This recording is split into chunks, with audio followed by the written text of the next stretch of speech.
มันพี่บ้าลูกกูนะมันบ่เข้าใจดอกมีแต่พวกคนดีแบบพวกมึงแหละพวกเคยอมมาแหละให้กูว่าหล่อนอะไรเถอะเอา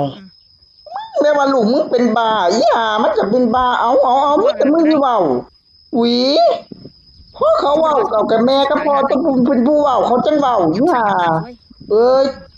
อย่าใจกระตบกระโหลกกระของกับแม่เสียอีห่าส่วนคนอื่นนี่โอ้ยเป็นที่หนึ่งมึงนั่นแหล้วเรายังอธิบายยังบ่ได้ที่หนึ่งเว้าให้คนแหละแม่นมึงแหละอีปอบได้อีบ่เงินนะเขาส่งกูไปหากินนะกูได้กัน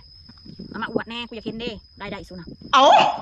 กูสิมาอวดมึงอย่างนี้ห่ามึงหน้าบ้าสิมาขอมึงของคนอื่นเว้ย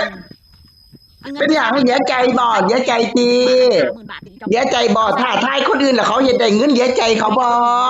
เสียใจกับกัดแตกแม่ยี่มึงแม่ยี่หมอยแม่เสียใจกระทุกอกก็ได้เอาไปใส่กูแน่กูเป็นหนีมันหามึงเสียใจกระทุกอกไปเลยตามสบายเชิดสาใจ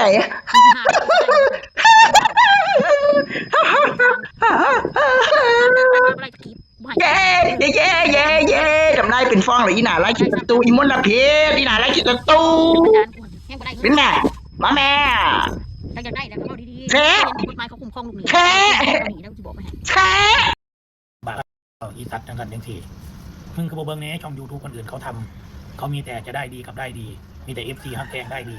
ส่วนมึงนี่มันทุกข์คักบาปคักอีขี้บาปนะว่าให้เราปากหมาขี้บาปด่าพ่อล้อแม่ว่าไปคอยเห็นแล้วมันกัดบ่ยุติธรรมกับเราพี่น้องโอ้ยถูกับเมียสร้างเรื่องเองสองคนเมียถูถ้าเฮามองด้วยที่มี3ช่องพ่อช่องแม่ช่องลูกเห็นคนอื่นเว้าน้ำลายเอาออกมาแฉอยู่เนี่ยคนเฮามันเว้ายายไปช่องนั้นช่องนี้ตักตอแหลไปช่องนั้นช่องนี้บอกพูดกันแต่มึงจะมาเว้าเสียมันเป็นหยังก็สิเข้าใจคุณไปสอนพ่อกับแม่มึงคุณบอกปลอมเว้าโน่นนี่นั่นคอยก็เบิ่งมันบ่ยุติธรรมบ่ยุติธรรมหม่องใดคอยบ่ได้เว้านี่บ่ได้มาย้ำด่าคนเรียกร้องเขาบ่ได้สนใจดอกบ่เป็ดการที่ว่าปากมึงน่ะช่องอื่นมาเปรียบเทียบเอาคนอื่นเปรียบมันแตกจะชุบไปเปรียบคนบ่ได้ดอกบ่ต้องมานั่งรับตาพี่คนอื่นมีผู้ใหญ่ใจดีโลกฮักกันแพ่งกันดีคอไปเนาะเขาว่าให้ลูกข่อยว่าอีลิงกังปัญญาอ่อนจะว่าเขาเว้าดีบ่พี่น้องผู้เจ้าจังว่าเขาเว้าดีส่วนอีมนกับหอยเปียกอีคกหอยเปียกหอยเน่าเว้าให้เมียข่อยผู้เจ้าว่าเขาเป็นคนดีว่ะมันบ่เป็นการเว้าหยอกเด้ไอ้ตามึงเป็นผู้นำหัววายไปแล้วพี่น้องผู้เจ้าว่าเป็นคนมาตัดต่อเขาไปทำลายเขาประจานเขาทำเพื่ออย่างรูปช่องที่ทำเพื่ออะไรทำเพื่ออะไรมึงไปถามเมียมึงไปถามผมมึงเองจะมาหาเรียกร้องอยู่นี่ทอทุกอย่างคนอื่นมีปัญญาเฮ็ดคอนเทนต์ตัวเองนี่บอกปอบมึงจะมาหานางเรียกร้องไปเซกูขี้เดียดไป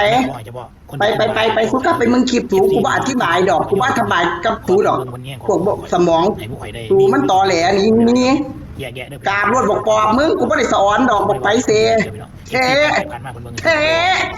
บอกถ้าพวกกันบอกมาว่าข่อยลูกอีลิงกลางปัญญาอ่อนอันนี้ก็ขอให้ขึ้นปัญญาอ่อนมึงนั่นแหละปัญญาอ่อนกับเมียมึงบอก